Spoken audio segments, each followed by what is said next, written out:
नमस्कार। समर्थ भारत मंच आप सबके लिए लेकर आ रहा है श्रीमद् भगवद गीता के सभी अध्याय, सभी श्लोकों सहित। पिछले वर्ष दिसंबर 2020 में गीता जयंती के अवसर पर एक वेबिनार बहुत ही भव्य ऐसा समूह समर्थ भारत मंच ने आयोजित किया था और उसी दिन इस बात को हमारे सक्रिय कार्यकर्ता अंजलि जी ने रखा सबके समक्ष कि क्यों न हम प्रतिदिन श्रीमद् भगवद गीता का एक श्लोक या प्रतिदिन एक श्लोक सुबह और एक श्लोक संध्या इस तरह से प्रेषित करें। और उन्होंने समूह के विद्वानों को इसके लिए आमंत्रित किया। कुछ दिनों के बाद विचार विमर्श होने पर हमारे सक्रिय कार्यकर्ता और जो वरिष्ठ भी हैं और विद्वान हैं, डॉक्टर दयाल सिंह पंवार जी ने इसके लिए स्वीकृति दी। डॉक्टर दयाल सिंह जी लाल बहादुर शास्त्री यूनिवर्सिटी में संस्कृत के प्राध्यापक हैं, साथ ही साथ राष्ट्रीय स्वयं सेवक संघ प्रणीत सक्षम इस दिव्यांगों की संस्था के वे राष्ट्रीय अध्यक्ष भी हैं। उन्होंने इस काम को स्वीकार किया। इस बात का हम सबको बहुत ही हर्ष हुआ और कुछ दिनों के बाद गुड़ी पाड़वा यानी पिछले महीने 13 अप्रैल से उन्होंने इस महत् कार्य को हम सब के लिए शुरू किया। इसके अंतर्गत मैं यहाँ बता दूं कि प्रतिदिन एक दो जो भी श्लोक होते हैं भगवद गीता के, उन श्लोकों के संस्कृत में बोलने के पश्चात उनका हिंदी अनुवाद तथा व्याकरणात्मक दृष्टि से, संस्कृत व्याकरण की दृष्टि से उसका विवेचन और उसका पाठ श्री दयाल सिंह हमारे लिए कर रहे हैं, ताकि संस्कृत सीखने में भी आसानी हो और संस्कृत के सीखने वाले जो विद्यार्थी हैं उनको तो यह एक तरीके से हम कहें कि बहुत ही बड़ा लाभ सिद्ध हो रही है यह श्रृंखला। तो इस तरह से आज के भाग में, पहले भाग में डॉक्टर दयाल सिंह पंवार जी ने हमारे लिए श्रीमद् भगवद गीता पर उनकी प्रस्तावना और उसके बाद प्रथम अध्याय के प्रथम श्लोक को अर्थ सहित और व्याकरणात्मक बिंदुओं के साथ हमारे लिए प्रेषित किया है। तो हम सभी डॉक्टर दयाल सिंह जी के इस कार्य के लिए, इस महत् कार्य के लिए पूरा समर्थ भारत मंच का परिवार ऋणी है। सर्वोपनिषदो गावो दोग्धा गोपालनंदनः पार्थो वत्सः सुधीर भोक्ता दुग्धम गीतामृतम महत्। सारी उपनिषदें गाय हैं, उनका दोहन करने वाला गोपाल नंदन भगवान श्री कृष्ण है। बछड़ा अर्जुन है, सुधीजन उसके भोक्ता हैं और गीता का अमृत ही दुग्ध है। यह जो इस प्रकार का रूपक है, यह सभी शास्त्रों में गीता के महात्म्य की प्रतिष्ठा करता है। श्रीमद् भगवद गीता ऐसे देखें तो भगवद गीता यानी भगवता गीता, भगवान के द्वारा गाई गई भगवद गीता, ऐसा समास कर सकते हैं। तो श्रीमता भगवता गीता ऐसा प्रयोग भी श्रीमान भगवान के द्वारा गाई गई, या भगवद गीता के लिए ही श्रीमत शब्द का प्रयोग कर सकते हैं। तत्र श्रीमती ऐसा प्रयोग हो जाएगा, श्री से युक्त, श्री ही अस्यास्ति श्रीमान, तो गीता है तो श्रीमती। समास होने पर श्रीमद् भगवद गीता ऐसा रूप बनता है।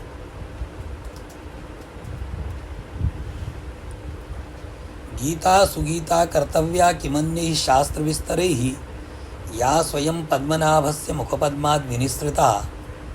गीता का ही सम्यक प्रकार से अध्ययन, मनन तथा निधिध्यासन किया जाना चाहिए। अन्य शास्त्र के विस्तार से क्या लाभ, अर्थात जो स्वयं भगवान श्री कृष्ण के मुखपद्म से विनिसृत हुई है, पद्मनाभ भगवान विष्णु पद्मनाभ हैं, उनकी नाभि में पद्म रहता है, इसलिए पद्मनाभ भगवान के लिए प्रयोग करते हैं। तो जो स्वयं भगवान श्री कृष्ण के मुखारविंद से निःसृत है, ऐसी गीता का ही अध्ययन प्रयत्नपूर्वक होना चाहिए।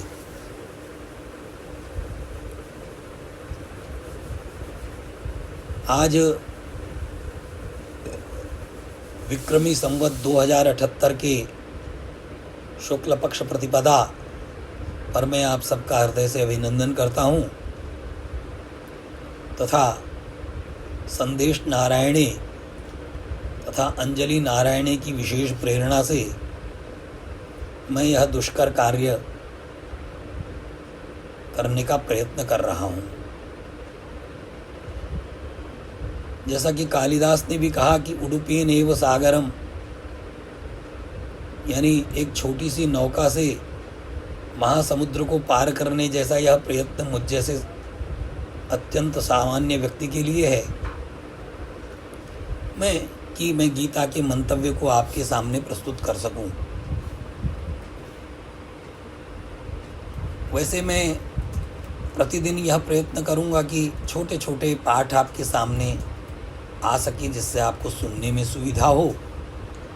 परंतु आज क्योंकि भूमिका स्वरूप गीता के महात्म्य को भी आपके सामने रखना था और थोड़ी भूमिका को और बढ़ाना था, इस दृष्टि से आज का पाठ थोड़ा बड़ा हो जाएगा। इसलिए क्षमापूर्वक श्रीमद् भगवद गीता के महत्व को प्रतिपादित करते हुए इतना और कहना है कि श्रीमद् भगवद गीता सभी प्रकार के मानवों के लिए उपादेय ग्रंथ है।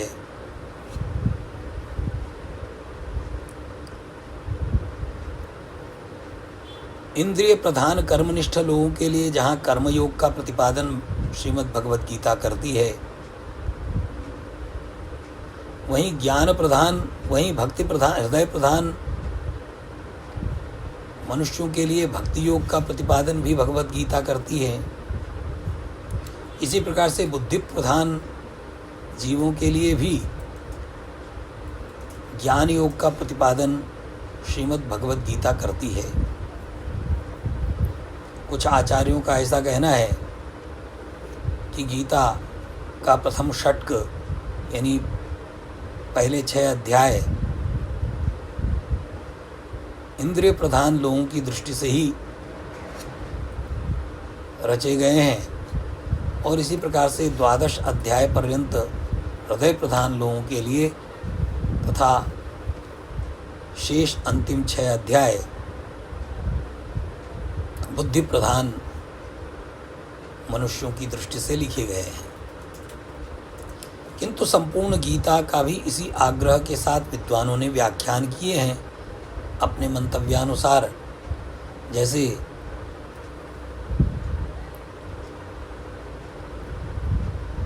बाल गंगाधर तिलक जी संपूर्ण गीता का कर्मपरक व्याख्यान ही प्रस्तुत करते हैं।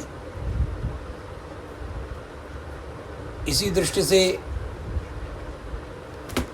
मधुसूदन स्वामी सरस्वती आदि विद्वान भक्तिपरक व्याख्यान ही प्रस्तुत करते हैं, जिसमें आचार्य रामानुज की परंपरा भी सम्मिलित है और जगत गुरु शंकराचार्य जी महाराज संपूर्ण गीता का ज्ञानपरक ही व्याख्यान करते हैं। यह अद्भुत ग्रंथ है। इसके वाचक भी श्री कृष्ण है, वक्ता भी श्री कृष्ण है, श्रोता भी श्री कृष्ण ही है। अर्जुन का एक नाम कृष्ण है और व्याख्यान करने वाले, वर्णन करने वाले ऐसे भगवान वादरायण व्यास जी भी कृष्ण द्वैपायन ही हैं। इस दृष्टि से भी इस ग्रंथ के वक्ता भगवान श्री कृष्ण अद्भुत हैं।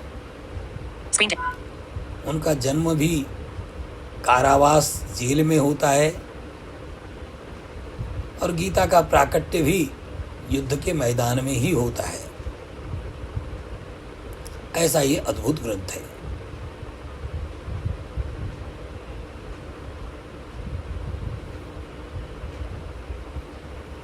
वस्तुतः गीता के महात्म्य के विषय में बहुत कुछ कहा जा सकता है। समय समय पर उसकी चर्चा आपके सामने रखने का प्रयत्न होगा तथा इन श्लोकों के न केवल आध्यात्मिक, दार्शनिक, धार्मिक बल्कि भाषा, वैज्ञानिक आदि पक्षों को भी यथामति जैसी बौद्धिक क्षमता रहेगी और जैसी परिस्थिति रहेगी तदनुसार व्याख्यान आपके सामने प्रस्तुत करने का मेरा यह सामान्य सा प्रयत्न रहेगा। किंतु आज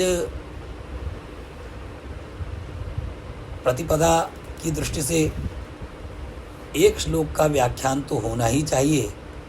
इस दृष्टि से मैं श्रीमद् भगवद गीता के महात्म्य को यहीं पर विराम देते हुए, आप सब परिचित ही हैं, इस दृष्टि से गीता के प्रथम श्लोक का प्रारंभ करता हूँ। श्रीमद् भगवद गीता को अनासक्ति योग भी कहा गया है।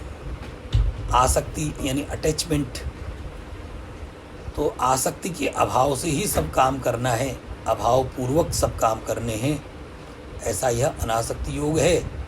गीता के सभी अध्यायों में योग शब्द का ही प्रयोग है। भगवान श्रीमन नारायण श्री कृष्ण को योगेश्वर ही कहते हैं। अथ प्रथमोऽध्यायः। अर्जुन उवाच धर्मक्षेत्रे कुरुक्षेत्रे समवेता युयुत्सवः मामकाः पांडवाश्चैव किमकुर्वत संजय। इस प्रथम अध्याय में धृतराष्ट्र पहले बोलते हैं। वास्तव में शंकराचार्य जी महाराज तो गीता का व्याख्यान द्वितीय अध्याय के 11वें श्लोक से ही करते हैं, किंतु उससे पूर्व की पृष्ठभूमि भी ज्ञात रहे, इस दृष्टि से संभवतः गीता का ग्रंथन जो है वो यहीं से प्रारंभ हुआ। तो धृतराष्ट्र उवाच, धृतराष्ट्रः उवाच, उवाच शब्द लिट लकार परोक्ष के अर्थ में, जिसको हमने देखा नहीं, उसके अर्थ में लिट लकार का संस्कृत में प्रयोग होता है। यानी धृतराष्ट्र ने कहा, वच धातु का प्रयोग है।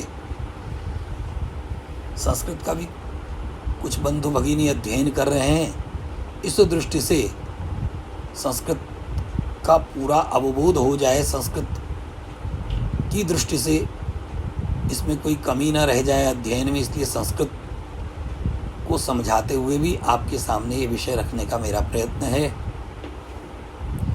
तो धर्म क्षेत्रे कुरुक्षेत्रे, यानी धर्म क्षेत्र में या धर्म क्षेत्र रूपी कुरुक्षेत्र में समवेताः, इकट्ठे हुए, युयुत्सवः, युद्ध करने के इच्छुक।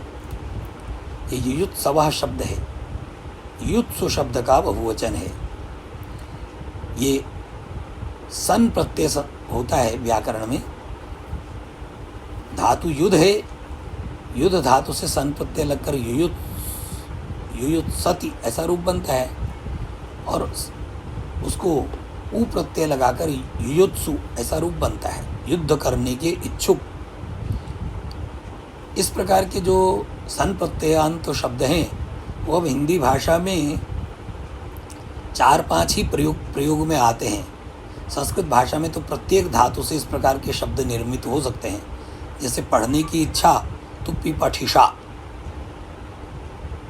लिखने की इच्छा लिलेखिषा। तो हिंदी में जैसे ज्ञान प्राप्त करने की इच्छा जिज्ञासा है और ज्ञान प्राप्त करने का इच्छुक जिज्ञासु, ऐसा प्रयोग होता है।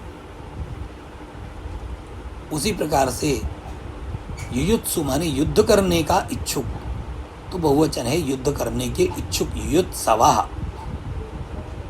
साधवः ऐसा प्रयोग होता है। मामकाः माने मेरे,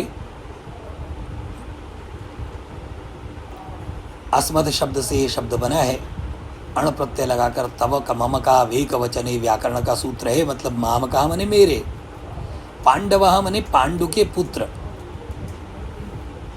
माम का पांडवाश्चैव च एव, मेरे पुत्रों और पांडु के पुत्रों ने किम अकुर्वता, किम अकुर्वता क्या किया, संजय हे संजय। अकुर्वता शब्द का प्रयोग है, ये कई लोगों को संदेह होता है कि अकुर्वन ऐसा प्रयोग बनता है, परंतु क्रिय धातु जो है उभयपदी है, इसलिए आत्मनेपद में अकुर्वता बहुवचन में रूप बनता है। शब्दशः अर्थ यही हुआ कि धर्म क्षेत्र, हे संजय, धर्म क्षेत्र रूपी कुरुक्षेत्र में इकट्ठे हुए मेरे और पांडु के पुत्रों ने क्या किया। अब धृतराष्ट्र में ये भेद बुद्धि उत्पन्न हो गई। ऐसे तो धृतम राष्ट्रम येन स धृतराष्ट्र, नाम भी ऐसा रखा गया, जिसने राष्ट्र को धारण किया। वास्तव में धृतराष्ट्र ही राजा है। एक अद्भुत इतिहास जिसमें धृतराष्ट्र यानी दृष्टिबाधित राजा है, और धृतराष्ट्र महाभारत के युद्ध के बाद भी लगभग 15 वर्षों तक राज्य करते रहे। मतलब राज्य इस दृष्टि से कि युधिष्ठिर जब राज्य कर रहे थे तो उन्होंने परामर्शदाता के रूप में उनका परामर्श समय समय पर लिया, उनको बहुत महत्व दिया, किंतु आगे चलकर विदुर जी ने उनको बहुत झिड़कियाँ दी और तब उनको संन्यास के लिए विवश किया। तो ऐसे युधिष्ठिर, ऐसे धृतराष्ट्र, उनको युद्ध के प्रति उत्तरदायी ठहराया ही जा सकता है। यहाँ पर जो प्रश्न कर रहे हैं वो भेद बुद्धि के साथ कर रहे हैं। युद्ध के मैदान में क्या हुआ नहीं, मेरे पुत्रों और पांडु के पुत्रों ने क्या किया, इस प्रकार की भेद बुद्धि यहाँ देखने को मिल रही है। ये कुरुक्षेत्र युद्ध के लिए पहले भी कहीं प्रयोग में आया है, ऐसा मैंने महाभारत में देखा है, परंतु ये ज्ञान का, ये यहाँ पर ज्ञान सत्र या यज्ञ सत्रों का भी आयोजन बहुत अधिक होता था, इसलिए कुरुक्षेत्र के लिए धर्म क्षेत्र शब्द का प्रयोग है। गांधी जी ने तो अनासक्ति योग की व्याख्या करते हुए हिंदी गुजराती में या उसका हिंदी अनुवाद में ऐसा उल्लेख किया है कि मनुष्य के हृदय ही कुरुक्षेत्र धर्म क्षेत्र है, उसमें दैवी वृत्तियाँ भी उठती हैं और आसुरी वृत्तियाँ भी उठती हैं। कौरवों को आसुरी वृत्ति का प्रतीक और पांडवों को दैवी वृत्ति का प्रतीक उन्होंने बताया है, वो आलंकारिक वर्णन उन्होंने किया है। जो भी हो,